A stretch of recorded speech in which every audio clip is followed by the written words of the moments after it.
A thing happened to me a long time ago with my mother-in-law when she died. She came one evening, well, one Thursday night. I didn't know what it was. The bed was just rumbling about, and things do. Thought it was a cat on the bed. The following night, I saw my mother-in-law sat at the bottom of the bed. And a grey coat, green headscarf, as large as life. And she said things were being moved out of her house and so on and so forth, and she was very upset about it. So I wasn't shocked, I wasn't hurt, upset, frightened or anything, because she wouldn't harm me. I said I would look into it. So I phoned my brother-in-law the day after, asked him what he was doing with Mum's things. Said they'd put them away for safekeeping while they're decorated, plus an ebony box, which she also explained about, and with a dragon on. And I didn't know about this box. Anyway, he said, oh, that was Mum's jewellery box. I said, well, put it back, please, on the chest of drawers where it belongs, and put her ornaments back. So I told him why. He did this for me as a favour. He didn't ask any questions. Sure enough, the night came. Fell to walking, hands feeling round the bed. She came again. She sat down, took her scarf off, and I said, well, things have been put back now, Mum. I said, you'll be all right now. Please leave me alone. I said, because I'm losing a lot of sleep. I said, you can rest in peace. So up she went, turned away, and I said, you forgot your scarf. And she picked a green scarf up, put it back on her head and went. Never seen her again since. Jean's strange encounter with her dead mother-in-law, for all its extraordinary and eerie qualities, is a remarkably common experience. It's clear from the research records that many thousands of people in different cultures, different parts of the world, have had something similar happen to them. They appear to happen most frequently between members of a family, or people who have a profound emotional connection with the dead person. And they're remembered with immense clarity: the time, the place, the details of dress and movement, and so on. In paranormal circles, they're described as crisis ghosts. One of the interesting aspects of apparitions is the close relationship between the appearance of many apparitions and the fact that the person whose apparition appears was going through a crisis, either in fact in danger of death or actually dying. And the first set of collections of these was the 1895 one of the Society for Psychic Research. And we're not talking about a set of anecdotes, we're talking about cases that were exhaustively researched, obituaries looked up, witnesses interviewed, newspapers looked at, tombstones, the lot. Perhaps the single most extraordinary thing about these crisis ghosts is their profound realism. They appear to be so true to life in terms of dress and mannerisms and characteristics and expression of the living personality, so real and solid in fact that those who encounter them immediately respond to them in living terms. They engage them in conversation and so on, right up until the moment that the apparition is revealed for what it is, because it disappears or moves off through a wall. And usually you find that if there is more than one person present, then in a third of the cases, all of them see the apparition. It looks solid, it looks real, it may act out a very reasonable scenario so that they will, for example, see the door open and Uncle George comes in and they're surprised because the last they heard Uncle George was in Australia and they're in London, and they'll say, George, how did you manage to get here so quickly? And he'll smile. On occasion, you might get a word or two. And then, only then, he will do something that a human being couldn't do, like disappear or walk through the walls. And then they begin to get scared. And then, sooner or later, word comes that at that moment, Uncle George was drowning off the Great Barrier Reef or something like that. Sadly, because of the two world wars, there have been many, many cases like that of a person being shot down in their plane at a time when the family thinks they see him as large as life, sometimes in uniform, sometimes in mufti, walking up the garden path. Oh, John has got unexpected leave. Oh, how wonderful. And they go to the door, they open the door, he's not there. and then they begin to wonder. It's very, very common. A pilot coming up the garden path long after his death. A story very similar to that occurred not tens of years ago, but as recently as last October, to an airline pilot indeed, as he crossed the foyer of a large modern airport used daily by thousands of travellers. He bumped into a colleague. He still finds it difficult to describe the profound emotional shock of learning that the colleague, with whom he chatted for some time, had in fact died in a very sudden and unexpected way some time previously. On the way, I slightly deviated from my route instead of going to the bus, and as I deviated, I saw this friend of mine in the door come into the airport. I stopped, turned round, he came straight across to talk to me. I put my bags down, spoke to him fairly briefly. "What are you doing, you old bugger?" or that sort of phrase. Now, this is a guy I've known for 8 or 9 years. We've both flown the routes to the Western Isles, up and down. We meet in the hotel, etc., etc. We had a few words. I noted 1 or 2 things about him. I went to shake hands. He didn't respond, which seemed a bit odd. Puzzled me a bit. He was very thin, he'd lost a lot of weight. Anyway, all of a sudden he said, "I got to go," and I said, "Fair enough," picked my bags up and legged it for the door to get the bus to the hotel. The following day, I went into town, did a bit of shopping, and went to see a friend of mine in the pub where we normally meet, and he bought me a drink and said, "Hello, how you doing, and what's going on?" and "Not a lot," and all the usual rubbish you talk about. And he said, "Just a minute." And he went round the corner to the paper rack, picked up the Scotsman from the paper rack and came straight back to me, put it on the bar in front of me, saying, "You must know this man. You flew together. You were in the same airline." And to my absolute astonishment, I was stunned, was the obituary of this friend of mine I'd spoken to the day before. And I just couldn't believe it. It wasn't possible. It was not possible. The captain's case is a typical post-mortem apparition with overtones of unfinished business.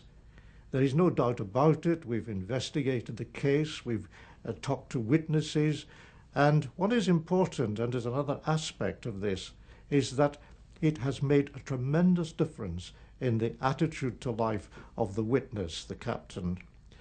Apart from that, there is also seemingly almost the indication that something to do with the man who died incidentally after some short illness and unexpectedly, was trying to make his presence, his continued presence or existence, still felt. And this is absolutely typical. Now, you can think what you like. If I'm a nut, then you can call me a nut, but I can assure you, as an ex-naval officer, fighter pilot, commercial pilot, I am not, what's the word? I don't make up these silly stories. That encounter has profoundly changed Bob's attitude to life and indeed to death. He has no doubts whatsoever that he met and chatted to his dead colleague. And that view underlines the powerful scientific relevance of these so-called crisis ghosts. They occur so frequently, and they are so verifiable in the sense that the dates of the death and the encounter can be clearly established. They pose a major challenge to scientific thinking. What is happening? What happens after death if, as seems clear, some aspect, some dimension of the dead person is able to re-establish contact with the living? there are so many cases that we have to accept that a fraction of people, when they are dying or in danger of dying, somehow contrive that their apparition appears as large as life.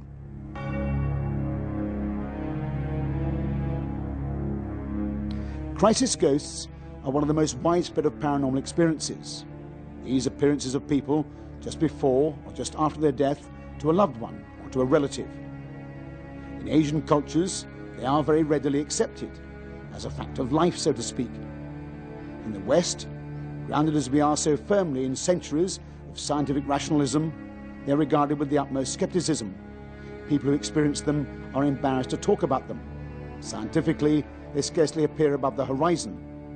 There are very few theories that attempt to explain what is happening. There is a part of the human being that can operate out with time and space. And by that I mean that human beings are not separated one from another as clearly as they seem to be. We have our bodies, we have our personal consciousnesses, we have our personal subconsciousnesses. But I go along with Jung, for example, who said that the deeper he went into a person's psyche, the closer he came to a level where it couldn't be said to belong to that one person alone. And the analogy that one can use is that above the surface of the ocean, the islands are separate. And below the surface of the ocean, the islands are separate. But go deep enough, and you come to a level where all the islands join on the bedrock of the ocean. If it is possible to generalize in this shadowy area, it seems that the contact is made with a particularly sensitive person, and at times when their minds are in the most relaxed and receptive state. That often occurs in and around the margins of sleep. It leads to a state that is known as lucid dreaming. And in the dream, I actually saw my father in his coffin, and he was in a funeral parlor in this dream. And I remember going into this funeral parlor with my brother and sister in the dream and looking. My father's coffin was on like a wooden Charlie horse, you know, the horses, the wooden horse, because it was a brand new funeral parlor. And in the dream, he looked about 2 or 3 stone lighter than I'd remembered him, and his hair had turned snow white, and he was in his coffin. And I remember asking the gentleman who owned the funeral parlor why his eyes weren't closed completely, because you could see part of the blue of his eyes. And they said that he'd been in so much pain before he died that they teared, and they couldn't close them properly. I also remember in this dream opening my bag and taking out a blue rosary beads and putting them on my father's hands, because my father had been Catholic. Now, I had never put those rosary beads into my bag. The next day, when I woke up the next morning, I got a telegram to say my father had died. When I came back to Britain for his funeral, everything happened as it had in that dream, to the extent that my ex-mother-in-law had actually put that rosary into my bag. And the rosary was a pale blue rosary, and that was the same as the rosary in the dream. And it was exactly as my dream. Very often in the lucid or very vivid dream that makes such an impression on the person that he remembers it when he wakens up, he will see someone, he will be in contact with that person will talk to them, that person will be anxious, that person might have died even months or years before, or may have died without the person knowing it. And that person will be trying to get information across, unfinished business. And when the person wakens up, they remember the dream. They then perhaps, in a number of cases, actually carry out the plea of the person in the dream, and subsequently find out that the information given in the dream, and which may not be in the minds of any living person, is correct and leads to unfinished business being finished. Well, when I was about 15 years of age, I was up in London and I was modeling at that time. And I'd been doing a lot of photographic work in the morning for a photographer, and I went back to the hotel to take a rest before the afternoon shoot. And I fell asleep, and I had a really unusual type of sleep. It was as if I was awake, but yet I was asleep. And I saw my grandmother, and I saw her she was coming from the back of a field towards me. And as she came towards me, she started to turn. And as she turned, she grew younger, till she was about 30 years of age.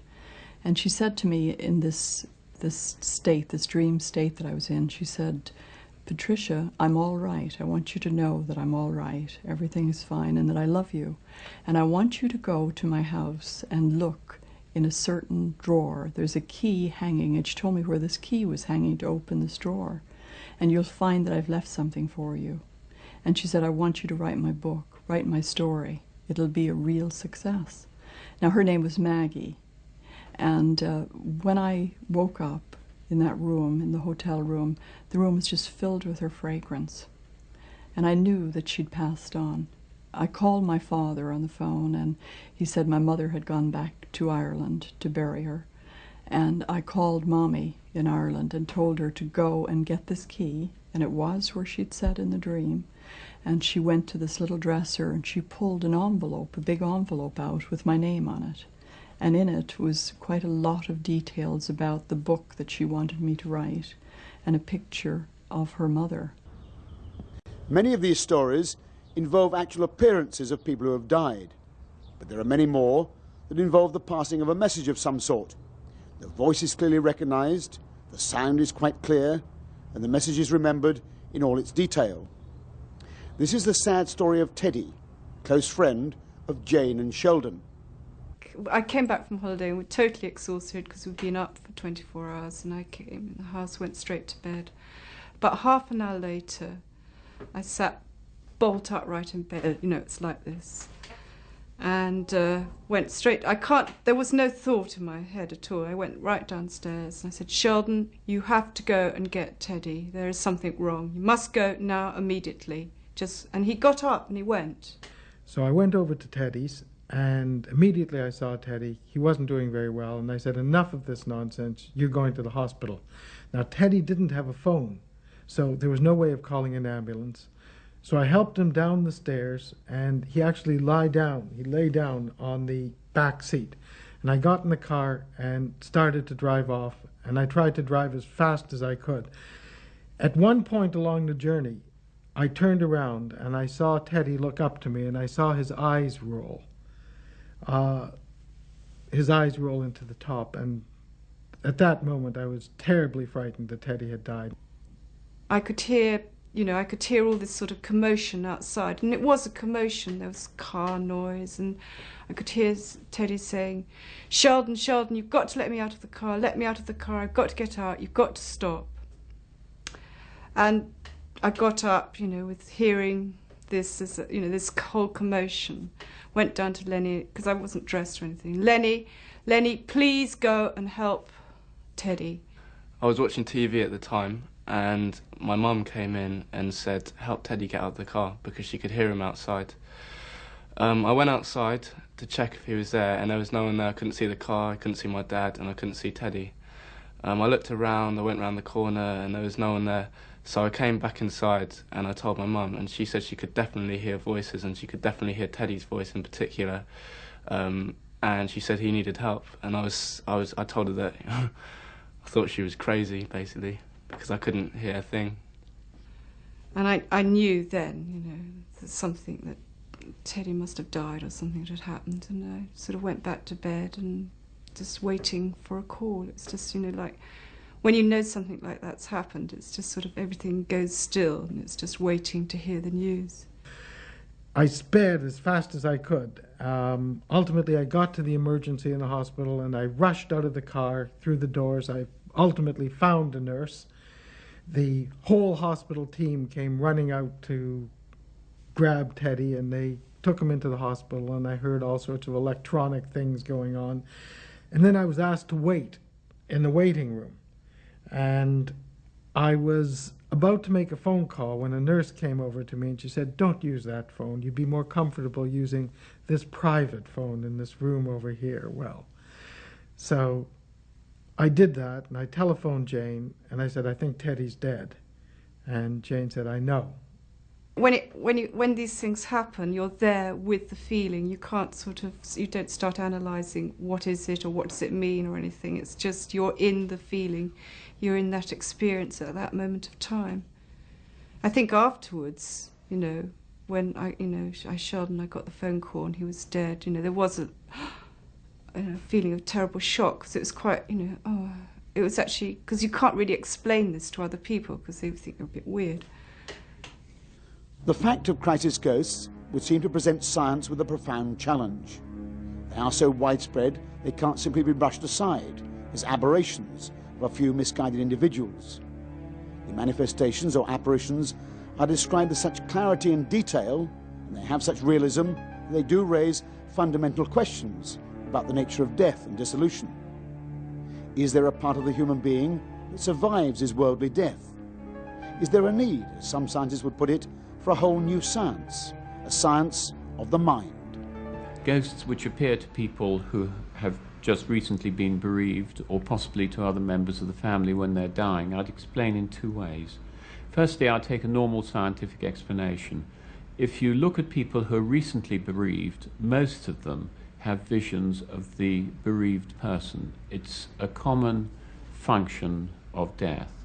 But that doesn't account for everything in the way of crisis apparitions, because sometimes people know nothing about it, don't expect it, and an apparition occurs.